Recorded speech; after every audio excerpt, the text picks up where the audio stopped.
Ito po sa Salaga tayo. For today's video mga bossing, magbubuo tayo ng spray gun. Ito yung kanyang kahoy. Tayo gawa sa kahoy na ulawin. Ito yun. Ito naman yung kanyang trigger mechanism. Kakapit lang natin yan dito.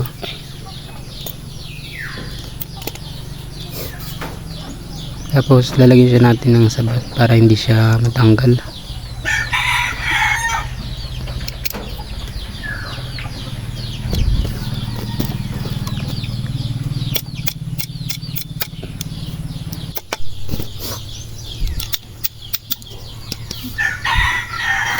Yun, pagkatapos naman ito ilalagay natin yung ating handle.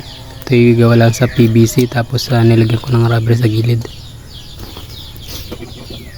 Yun, papadikitan natin ang ating glue.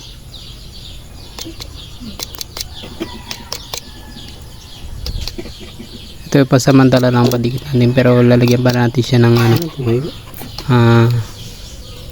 epoxy. Ano yung papa?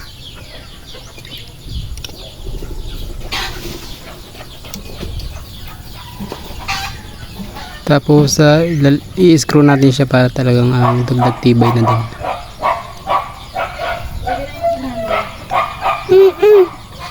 Ikutin natin.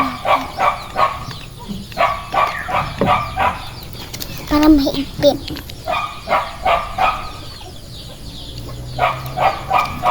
Mahigpit na. Lalagyan din natin ng screw dito sa ibabaw para dagdag tibay sa ating trigger. Nasaan na? Trigger.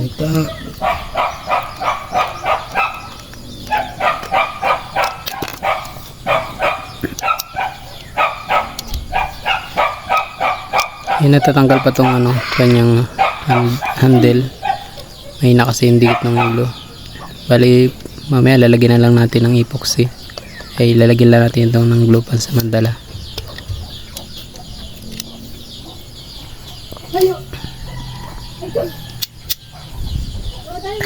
Ang galing At lalagyan naman natin siya ng kanyang busog-busog at tag sa amin ito Ito didikan natin.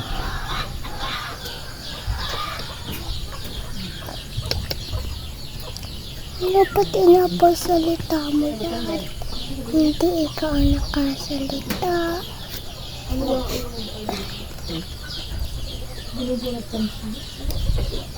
Pwedeng gumamit tayo ng kawayan at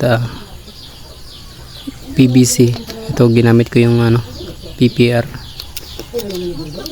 para matibay. Ay, natanggal.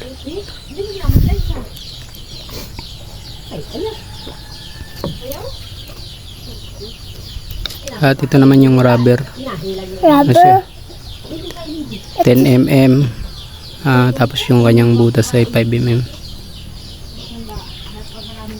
Ikit na natin para lumabas din sa isang butas. Yung lalabas na siya.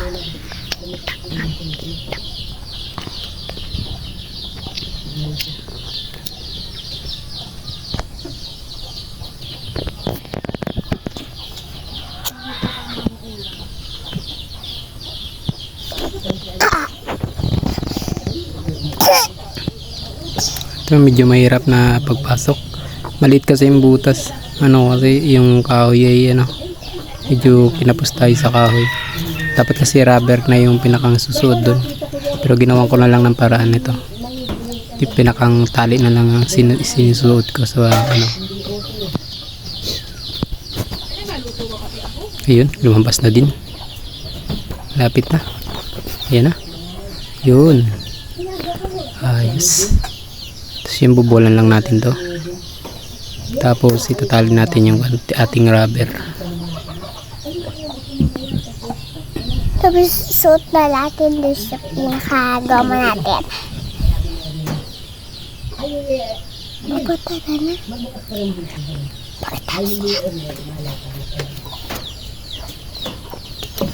Ayun. Parang ganito yung kanyang Tapos na yan? magiging kanyang pagkatapos. Tapos ito naman yung pinakang tunod natin talim.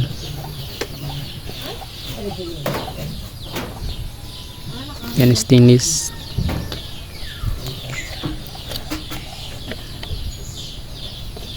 Pagdating po yan sa pindutan niya. Tapos susuki-suki niya po ay po sa pika. Yun, ayos. Sumasabit. Yan, ayos na po. Oh.